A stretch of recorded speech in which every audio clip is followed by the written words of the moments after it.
foncière qui a encore augmenté cette année. Voilà, certains propriétaires ont pu l'observer cette semaine puisque les premiers avis sont tombés. Ça y est, ils sont consultables. Exactement, ils sont consultables. Vous l'avez raison.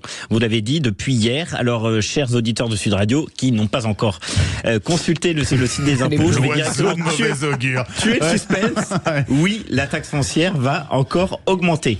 Alors, rassurez-vous, pas dans les mêmes proportions que l'année dernière, mais tout de même, rappelons que cette taxe sert à financer les budgets des collectivités locales, principalement les communes, et qu'elle doit être réglée avant mi-octobre. Alors, comment elle est calculée ? C'est très simple. Vous avez une part nationale, une part locale.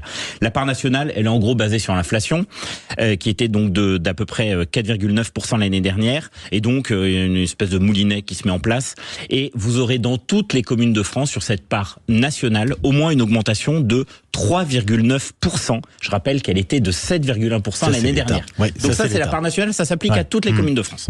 Et après, chaque commune, au sein de son conseil municipal, peut décider ou non d'augmenter la part qui lui est attribuée. Et alors, bonne nouvelle pour les contribuables cette année, 81% des communes ne devraient pas augmenter leur taux. Donc, c'est-à-dire dans 81% des communes, vous devriez avoir une augmentation entre guillemets de seulement 3,9%, qui est quand même une augmentation massive. Alors depuis la fin de la taxe foncière, la fin de la taxe d'habitation, certaines communes ont largement augmenté la taxe foncière. On se souvient de Paris l'année dernière qui, en plus des 7,1%, avait augmenté sa taxe foncière de plus de 52%. Et cette année, c'est Nice qui se distingue, plus 19%.